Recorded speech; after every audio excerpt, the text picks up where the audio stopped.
नहीं, एक तो वो जो मेरी ट्रैवलिंग का था उसके लिए हाई कोर्ट के जज साहब ने कहा था कि एटीसी से भी अप्रूवल लें, तो अब ये कार्रवाई इस वक्त यहाँ पे शुरू करवाई है। एक एप्लीकेशन दी है लीगल, हमारा इधर केस चल रहा है सादकाबाद को, उसमें एप्लीकेशन पे अभी आर्गूमेंट्स होने, नोटिस लीगल केस की मैडम आई थी आज।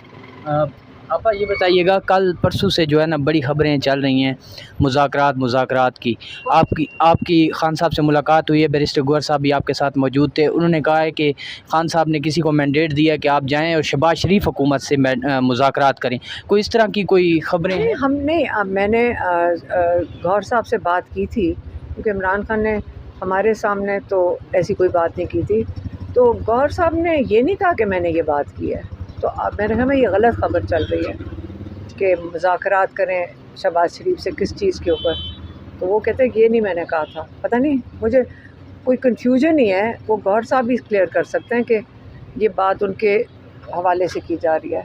शहबाज शरीफ से क्या मुज़ाकरात करेंगे मैडम? 26वीं तरमीम रिपील करते हैं, क्या करते हैं? अगर जी 26वीं तरमीम को ख़त्म करना चाह रहे हैं, लेकिन ख़त्म कैसे करते हैं? ख़त्म तो देखें असम्बली से होगी, नेशनल असम्बली से हो सकती है, और दूसरा कोर्ट में देखें। असल में तो हमारा जो व्यू है पीटीआई का वो बड़ा क्लियर है कि 26वीं तरमीम के हवाले से हमारे जो केसेस लगे हुए हैं सुप्रीम कोर्ट में, उन केसेस को टेकअप किया जाए और उन केसेस में इस तरमीम को कलअदम करार दिया जाए। ये इन अकॉर्डेंस विद लॉ नहीं है, ये अदलिया के जो अदलिया की आज़ादी है, ये उस पर हमला है। ये और हमने इसको चैलेंज किया हुआ है।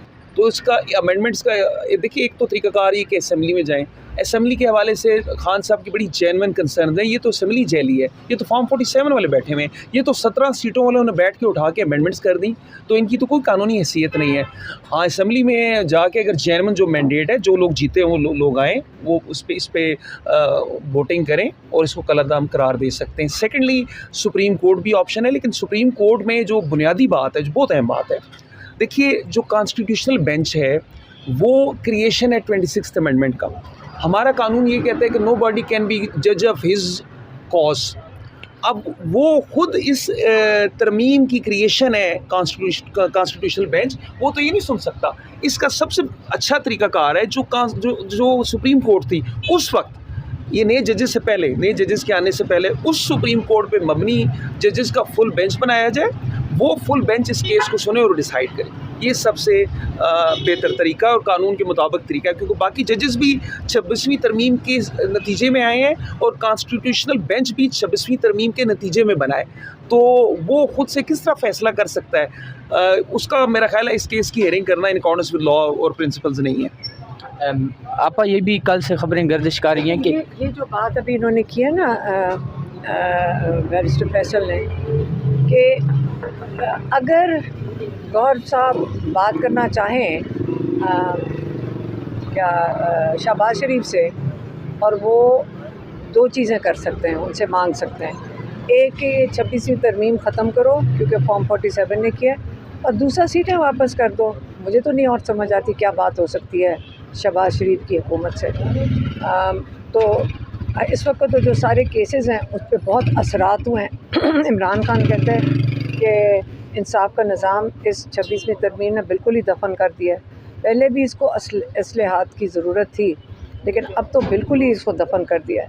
तो एक तो ये सुप्रीम कोर्ट का रास्ता लेने, लेकिन ये किसके पास जाएंगे लेकर केस, क्योंकि ये तो 26वीं तरमीम वाला कोर्ट है।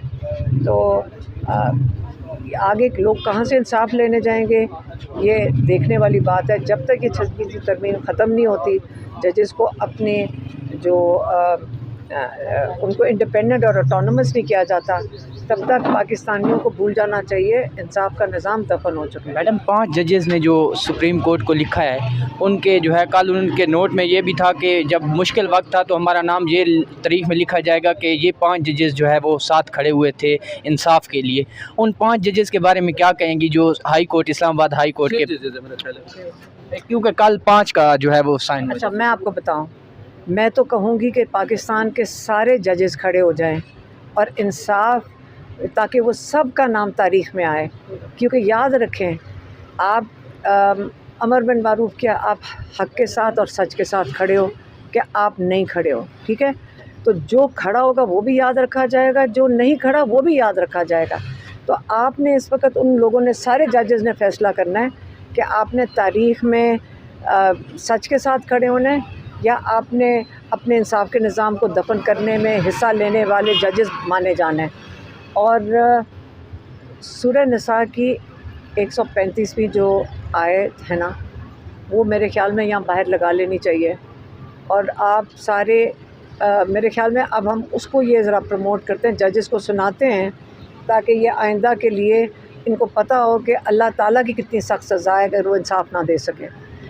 तो मैडम फिर आप क्या देख रही हैं, ये जो सुप्रीम कोर्ट है इसमें जो आइनी बेंच बैठा हुआ है, जो कि 26वीं तरमीम की ही नतीजा है, उसके अलावा जो है जस्टिस जो हमारे सुप्रीम कोर्ट के हैं चीफ़ जस्टिस ऑफ पाकिस्तान, और उसके बाद आमिर सरफराज डोगर साहब जो कि हाई कोर्ट के जो है चीफ़ जस्टिस हैं, इनके बाद भी पीटीआई अभी तक यही रिलाय कर रही है कि हम अदालतों में जाएंगे और वहाँ से हमें इंसाफ मिलेगा, हालांकि यहाँ पे इंसाफ जो है वो एक किस्म का कत्ल हो चुका है। आप मुझे बताएं, अगर कोर्ट्स में नहीं जाएंगे इंसाफ के लिए तो कहाँ जाएं? आप बता दें, हमारे पास तो और कोई जगह नहीं है। मैम इतनी बड़ी पार्टी है, सड़कों पे भी तो आप कर सकते हैं। मुज़ामत हुई थी तो आपकी जो है वो बात। इसका मैं जवाब ये देना चाहूँगा कि अदलिया की आज़ादी के लिए और अदलिया में इस्लाहात के लिए हम सबको कोशिश करनी चाहिए। ठीक है, हमारी बहुत रिजर्वेशंस हैं, इश्यूज़ हैं, लेकिन हमने बारहा अदालतों में जाना है इंसाफ के लिए। और बाकी जहाँ तक रोड्स पे जाने का इशू है, या जहाँ पे फ्रीडम ऑफ एक्सप्रेशन है, या जहाँ पे एहतजाज है, पुरअमन एहतजाज है, वो तो कानूनी और आइनी हक़ है, वो तो किसी भी वक्त इस्तेमाल किया जा सकता है। फैसल मलिक साहब ये बताइएगा, खान साहब के कितने केसेस ATC में अभी लगे हुए हैं, और कल फिर एक दफ़ा अडियाला जेल में केस लगा हुआ है, उसके हवाले से भी बताइए। देखिए, खान साहब के 9 मई के हवाले से 12 केसेस चल रहे हैं। एक GHQ का केस है जिसमें 25 गवाहान हो चुके हैं, और बाकी 11 केसेस में नकूल तकसीम हुई है, और आगे इनमें फ़र्द जुर्म वगैरह लगना है। तो कल फिर ये केसेस फिक्स है। 9 मई के 12 केसेस हैं। 9 मई के बाद जब जब खान साहब ने पुरअमन एहतजाज की कॉल दी तो बेशुमार FIRs उन पर काट देगी। 28 सितंबर के अलहदा केसेस हैं खान साहब पे, 5 अक्टूबर के अलहदा केसेस हैं खान साहब पे, 24 से 26 नवंबर के अलहदा खान साहब पे केसेस हैं। लेकिन इस टाइम जो केसेस चल रहे हैं वो 12 केसेस हैं 9 मई के, जिनमें चालान आ चुका है। सर ये बताइएगा, खान साहब के केसेस चल रहे हैं ATC में भी, बाकी अदालतों में 9 मई के केसेस भी, सर कौन सी बड़ी रुकावट है केसों के हवाले से जो खान साहब की रिहाई के लिए जो है आप समझते हैं कि यार ये बड़ी रुकावट है?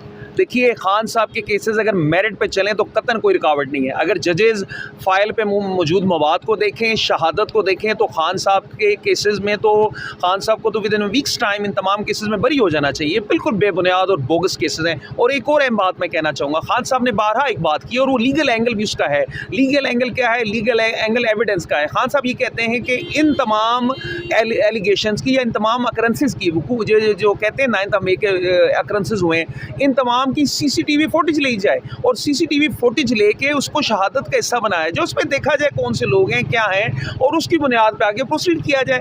दूध का दूध और पानी का पानी हो जाएगा।